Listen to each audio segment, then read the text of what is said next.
Hi, welcome back. Today I'm coming to you with a little set that I purchased, and because it is coming up to Christmas, I thought that it would be nice to be working with colors that are inspiring peace, shall we say. And you know, if you're looking for a present for somebody who reads oracles, this could actually be quite nice. So I got this set from Soulcraft UK on Etsy, and I don't believe that you can buy this deck anywhere else than Soulcraft UK. Now the deck is called Soul Revelation Deck, and it's by Chris Aldous. And I'll get back into this in a minute. The set was a gift set, so it came with the deck, and the deck comes with, there's instructions to sort of bond with your deck, you know, and all that. Inside the deck, there's a little pull out, which gives you a few avenues for reading. We'll get into that in a second. What was the clincher for me was the fact that it came with a really nice bag like this, in which to keep the deck, this deck or another deck, right? It doesn't have to be this deck. It was supposed to come with one or two crystals, but it came with a whole load of crystals, and I really like this egg. It's so cute, right?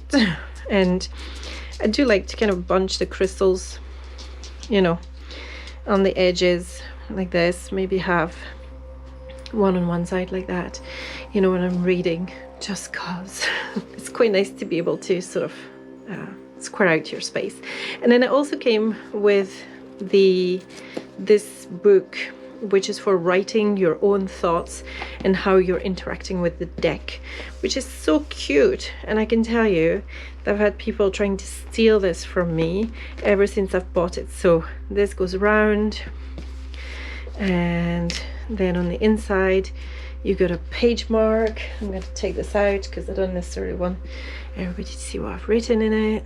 There you go. So it's my bookmark. And then you've got your tie, which goes round. It has to go through the front first, round and round, and then you kind of lock it with the key.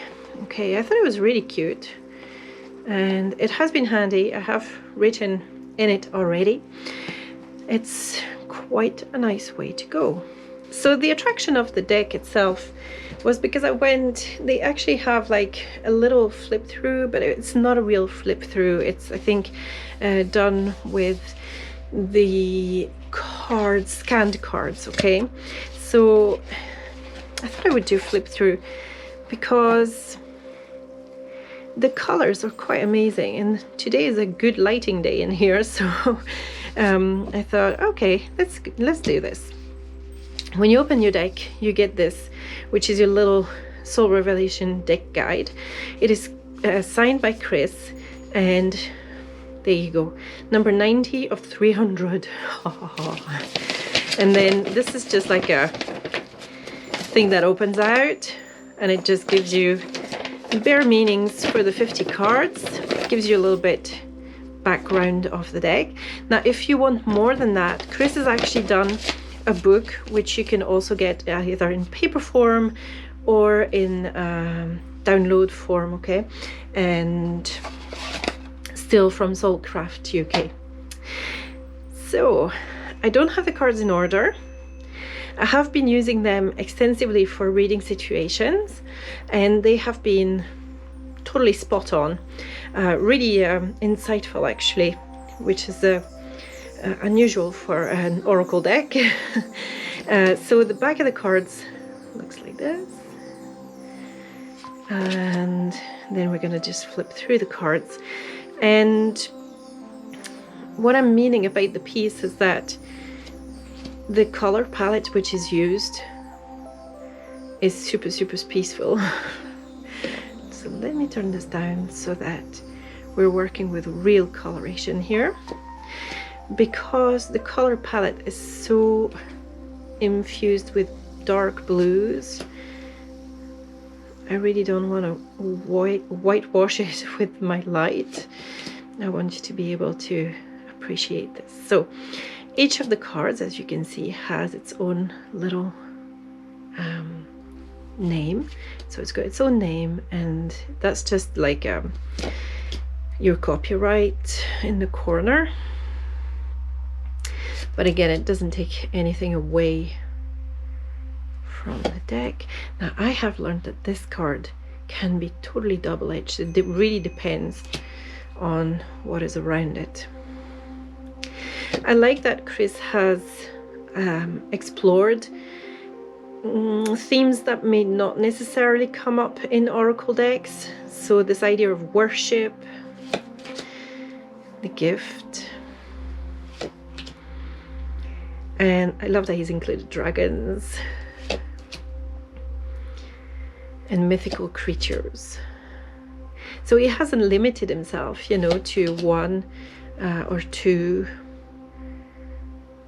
He's gone out there and just done his work and thought, okay, this is what these are.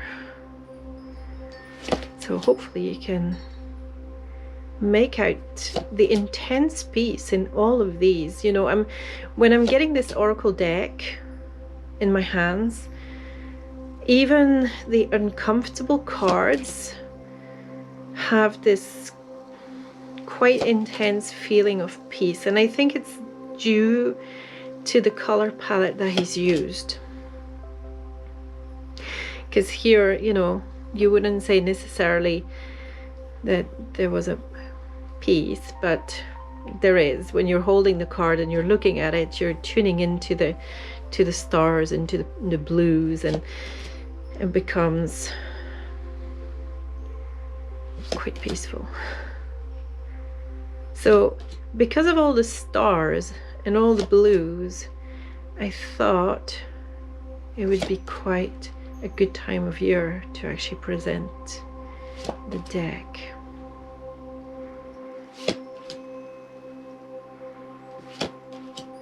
And I must say, these were clinchers for me getting the deck. The honesty card and the trust card were total clinchers. Stillness. Some of the concepts that he's gone with are really good. The flow card. What do you make of this? Is it flow or is it flow altered? That one's quite sad.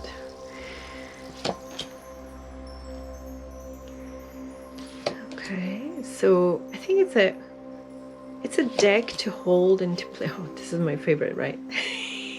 The unknown. What do you see in these? Do they call to you at all, or are they too friendly for you?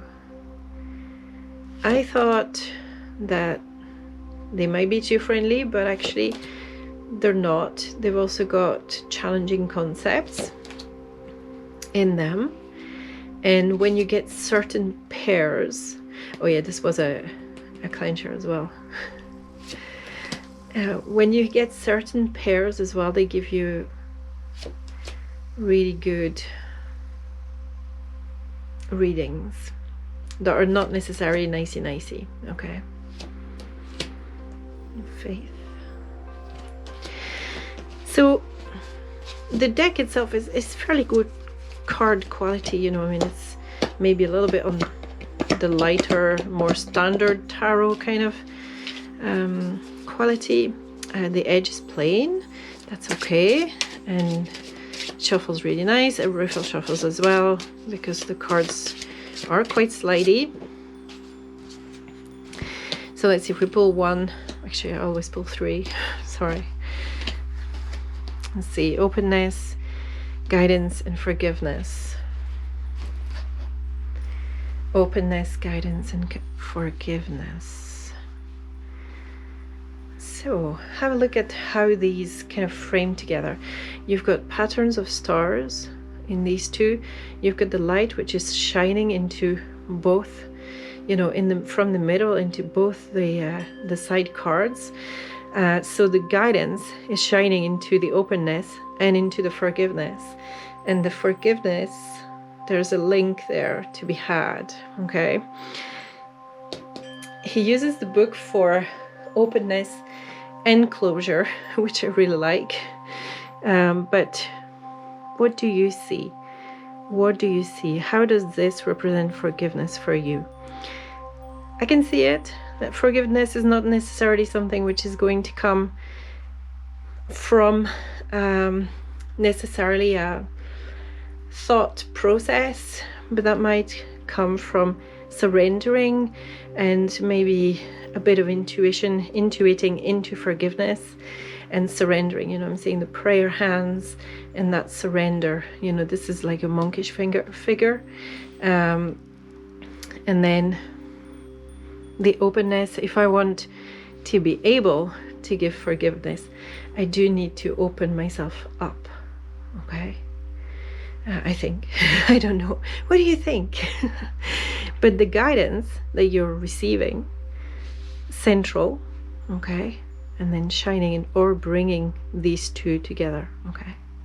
So there's quite a lot to read, even if you just do like three cards and you don't have the book, you know, which I don't have. I've just been reading these on my own, doing my own thing basically, and I see how they read really easily like that.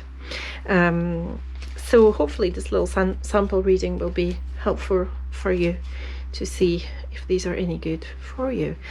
But in giving you guidance and advice, they're also instilling that peace and that, I'm going to call it mellowness, but don't think that they are super mellow. So I've identified a number of neutral cards and a number of uncomfortable cards, as well as a number of positive cards. So that's just me sitting with the 50 cards and flipping through them and going with my gut instinct. And, you know, for example, this one was a very positive card. That was a positive card. And that was a neutral card for me. Even though it's the inner turmoil, it's not an uncomfortable card for me. This is kind of a neutral one.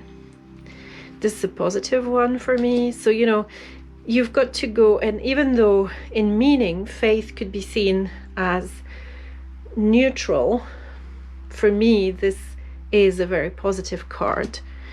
The hope is a fairly positive card, but there's things like the gift, for example, is quite a neutral card. Oh, I'm not going to go looking for it, but and in the negative cards, I did have the emotion card, because for me that broken heart was, you know, it kind of triggered something. And even though there's this winged heart up there, I still see it as quite negative-ish. Not all negative, but you know, this is about the journey that you're going to have with the cards. Okay, so this really lends itself to working with your intuition and tuning into your gut feeling, okay? There's not a lot of decks that work quite so well at doing this. The perspective card for me has quite a negative impact in my belly, right? In my intuition center.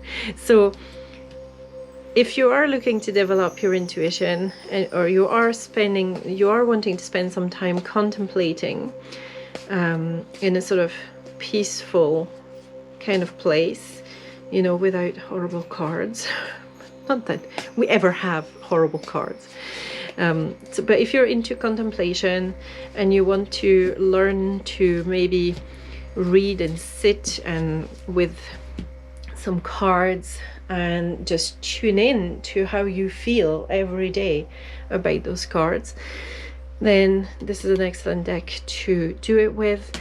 The thing to remember is that it's only available, as far as I know, on Etsy from Soulcraft UK. Okay, so I'll maybe put her Etsy shop down in the description, and you can let me know what you think about this deck. Does it instill a sense of peace for you, or do you find it too much of one thing, or what do you think? Okay, I quite like it, but that's by the by. What do you think? Okay, let us know, like and subscribe, and I'll see you again soon.